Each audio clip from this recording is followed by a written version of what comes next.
Mother Teresa public school के director साहब से भी बातचीत करेंगे। हम देखते हैं कि डायरेक्टर साहब से हम बातचीत करते हैं।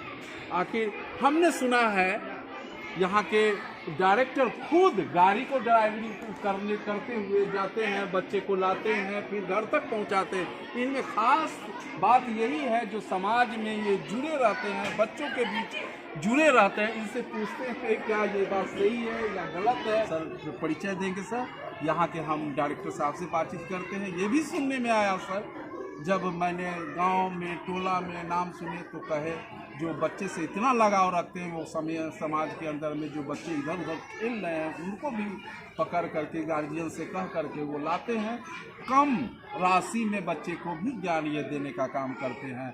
और ये तो ताज्जुब की ये बात है जो वो खुद गाड़ी रखे हुए हैं और खुद को कभी कभी वो ड्राइविंग करने इस तरह के हमको सुनने में आया सर। जो आप खुद भी ड्राइविंग कर लेते हैं बच्चे को, इसकी वजह क्या है सर? एक तो होती है जो सुरक्षा के दृष्टि पर या तो दूसरे ड्राइवर पर आपको फेथ नहीं है, क्या वजह है जो खुद ड्राइविंग कर लेते हैं? पहले तो जानेंगे सर इस जी जी जी education is not a business. जी एजुकेशन मीन्स यानी आपने बिजनेस इसको एजुकेशन को बिजनेस नहीं, it is not a business, it is sacrifice for the society. हम अपने आप को सोसाइटी के प्रति अपने आप को समर्पण कर देना, ये एजुकेशन है। विद्या का कोई मोल नहीं जी। अभी मैं 300-400 रुपया लेके बच्चों को पढ़ा रहा हूँ। जब बच्चे 300 रुपये का मतलब है 12 मंथ में 4800 रुपीज़ हम प्राप्त करेंगे जी। 10 साल में लगभग 50,000 रुपया मान के चले। जब बच्चा एक सही समय पे आ जाता है, एक सही एस्टेब्लिश्ड हो जाता है, उसको 50,000 रुपया कमाने में 1 मंथ की दरकार होगा। तो क्या जब हम 10 साल के बाद हमें कोई प्रॉब्लम आएगी तो बच्चा हमें वो इस रूप में जहाँ तक हम उसको पहुँचाए हैं कोई मदद नहीं करेगा जी। तो कहने के तात्पर्य एक छोटा सा राशि लेके, पहले के गुरु आश्रम होते थे जी, टीचर्स का डिमांड पूरा होता था, खाना कपड़ा रहने के लिए सामान। वैसा ही मेरा कुछ विचारधाराएं हैं। हमें सिर्फ पूर्ति होना चाहिए अपना रहने खाने और कपड़ा, बाद बाकी हमको और कुछ नहीं चाहिए। मेरे पूर्वजों का दिया हुआ चीज़ है। हम इस लाइन में उस दिन आए, उस दिन सोचे जब मैं स्टैंडर्ड 7th में संत मैरी में पढ़ने जा रहा था। मेरे पिताजी मेरे बाइक से लेके आ रहे थे अपने स्कूल में, संत मैरी पटोरी में। उन्होंने हमको एक बात बोला, जो देखो वो टीचर जो हैं कितना पढ़े हुए हैं, जो हमको बच्चा को संस्कार दे रहे हैं, पढ़ा रहे हैं।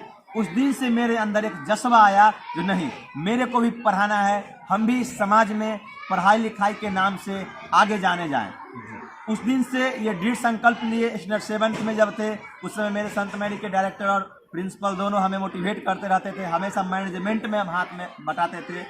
उसके बाद हमें 2 सरकारी जॉब भी आया, मैंने उसको रिजाइन मार दिया। ये सब पता करने की चीज़ है, लेकिन हमें बच्चों को लगाव इतना आ गया है। अभी मैं एक दिन स्कूल बंद करता हूँ तो बच्चों का जब गुंजापन मेरे कान में नहीं आता है तो हमें अच्छा नहीं लगता है। हमें लगता है आज कुछ हुआ ही नहीं। लगभग संडे को स्कूल बंद करते हैं, लगता है कम से कम 1 महीने से स्कूल बंद है।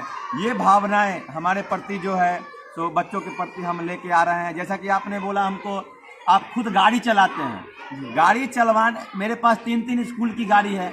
2 गाड़ी में हमेशा ड्राइवर रहते हैं, एक गाड़ी में बदल बदल के हर क्षेत्र में जाते रहता हूँ। इससे हम गार्जियन कहाँ प्रॉब्लम कर रहे हैं, बच्चे कहाँ प्रॉब्लम कर रहे हैं, सोसाइटी कहाँ प्रॉब्लम कर रहे हैं, कौन सा रास्ता में प्रॉब्लम हो रहा है, ये सब हमको जानकारी मिलते रहती है जी। प्रॉब्लम के जी क्या प्रॉब्लम होता है, उस प्रॉब्लम को मैं तुरंत ध्यान में रख के सोल्व करता हूँ।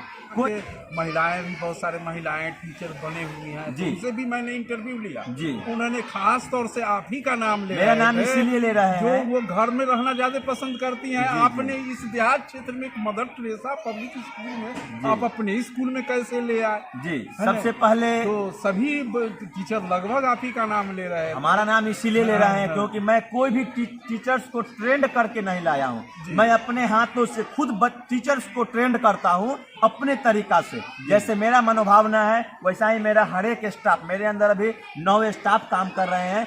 मैंने खुद से अपने से उनको बनाया हूँ। 1 महीना 2 महीना 3 महीना उनको खुद से पढ़ाता हूँ, सिस्टम समझाता हूँ, और उसके बाद हम चूँकि उसका गुरु रह चुके हुए होते हैं, उसके बाद जो है टीचर्स अपना अपना काम करते हैं, बच्चे को योगदान देते हैं। मेरे जैसा अगर कोई टीचर ट्रेंड आएंगे वो अपने तरीके से काम करवाएंगे, वो हमें शायद पसंद ना आए तो वो चले जाएंगे। मेरे यहाँ जो भी टीचर हैं, कोई 4 साल से, कोई 7 साल से, कोई 5 साल से, सब काम कर रहे हैं।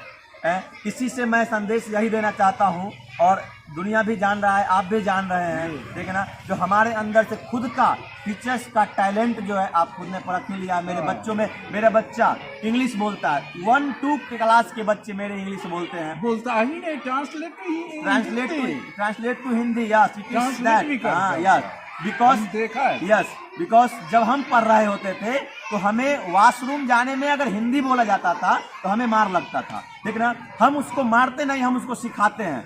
एंड मेरा मोटिव यही है, हर बच्चे जो मेरे स्कूल से निकले वो अंग्रेजी में बात करके निकले, ताकि ये सोसाइटी वाला को ये नहीं लगे जो बच्चा को अंग्रेजी नहीं आता है। ये सब यही मेरा जो है मुख्य सिस्टम है। और जब हम रजिस्ट्रेशन के लिए जाते हैं वहाँ पे लिखाता है चैरिटेबल एजुकेशनल ट्रस्ट। जिस आदमी को हिम्मत है, जिस आदमी को आगे बढ़ने का जज्बा है, नाम कमाने का जज्बा है, वो आदमी ये चैरिटेबल एजुकेशनल ट्रस्ट में जुड़ के अपना पैसा, अपना शरीर, अपना मेहनत पूरा योगदान के रूप में पूरा सोसाइटी को देते हैं। वैसा ही मैं करना चाहता हूं और कर भी रहा हूं, और इससे हमको सफलता भी मिल रहा है। हर एक आदमी, हर एक बच्चे है आपका सर, वो चैरिटेबल के जी नहीं तो अभी एक पैसे की बात आई जहाँ तक बहुत सारे हर एक स्कूल में आप जाएंगे पैसों की ज्यादा पहले डिमांड होता है। हर एक स्कूल में आप जाएंगे तो 1300-1400 का ड्रेस मिल जाएगा। वो महज 400-500 का लगभग रहता है। टीचर क्या करेंगे, स्कूल वाले वो एक बिजनेस बना लिए हैं। क्या है, 400 का ड्रेस खरीद के लाएंगे, 1500 में, 1300 में, 1000 रुपये में बेचेंगे। मेरे यहाँ कोई सा बाउंडेशन नहीं है, आपको जहाँ से लेना है तहाँ से कीजिए। मेरा कोई ऐसा सिस्टम भी नहीं है। आपको पढ़ना है, बच्चे को पढ़ना है, चाहे जिस हाल में हो। सर एक चीज आपको देखे सर, आते आते देखे सर, आपके ऑफिस में कुर्सियाँ लगी हुई हैं, लेकिन बाहर में बैठ करके जो बैठे रहते हैं, हमेशा निरीक्षण करते रहे, क्या वजह जब बाढ़ में ही बैठे रहते हैं? क्योंकि कुर्सी जो है हमने कमाया है, कुर्सी को मैंने खुद से मेहनत से उस कुर्सी को रखा है। और जो कुर्सी अपने मेहनत से मिला हुआ है उस पर बैठने का मजा नहीं है। क्योंकि जब हम निरीक्षण करते हुए रहते हैं तो बच्चों, टीचर्स सबको विश्वास रहता है। देख सकते हैं यहाँ के मदर टेरेसा के यहाँ डायरेक्टर साहब भी अपनी कुर्सी पर न बैठ करके ग्राउंड में ही निरीक्षण के लिए बैठे रहते हैं। राजू की तो यही वजह है कि आपके बच्चे बहुत टैलेंट हैं। इसके लिए बहुत बहुत धन्यवाद।